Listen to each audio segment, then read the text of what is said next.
무책임한 사람들은 대체 왜 그러는 걸까요? 우리는 살면서 무책임한 사람들을 만나게 될 때가 있습니다.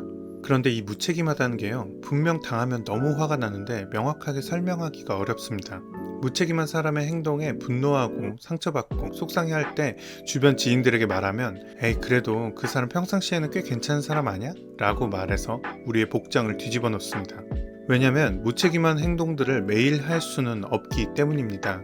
일상적으로 밥 먹으며 하는 잡담에서는 알 수 없는 거죠. 함께 진행한 일에 대한 평가를 받는다던가 공동으로 책임지게 되는 무언가를 선택하는 순간에 보통 사람의 책임감이 드러납니다.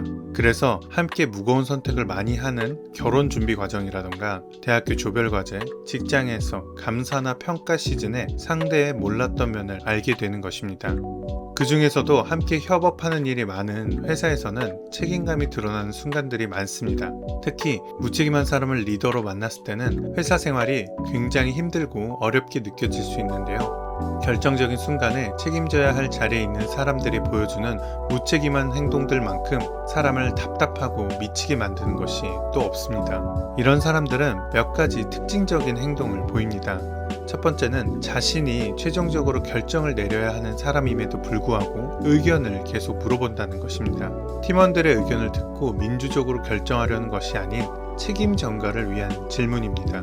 너네들이 하잔 대로 했다가 결과가 이게 뭐야? 라는 식의 탈출구를 만들어 놓고 일을 하는 거죠. 두 번째는 명확한 지시를 하지 않고 말끝을 흐린다는 것입니다.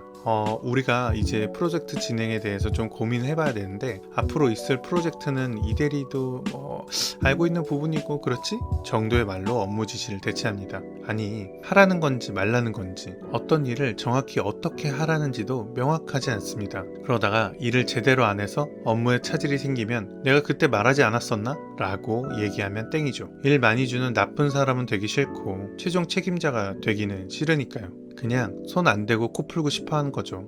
그렇다면 과연 이런 사람들을 대할 때는 어떻게 해야 할까요? 문제를 회피하려 한다면 그 문제를 잡고 턱끝으로 가져가야 합니다. 이런 부분은 중요한 결정이니 부장님께서 해주시죠. 라던가 말끝을 흐리면서 지시인지 소문인지 그냥 해본 말인지 알 수 없게 이야기할 때 그럼 지금 저에게 그 프로젝트를 이렇게 진행하라고 업무 지시 주신 거 맞으시죠? 라고 재차 확인하고 질문해야 합니다.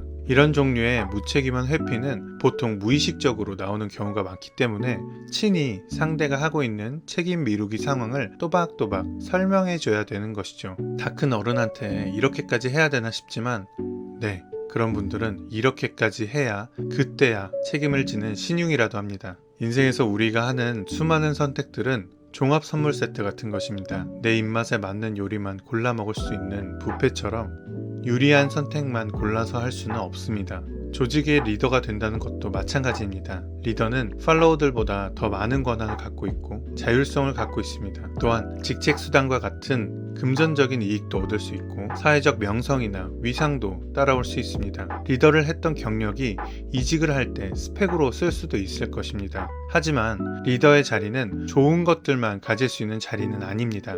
사업의 계획, 인력의 관리, 업무 지시와 분배의 부담감, 최종 책임과 평가에 대한 중압감, 상위 리더들에게 보이는 눈치 등 리더이기 때문에 누리는 이익들과 함께 하기 싫고 부담스러운 일도 해야 합니다.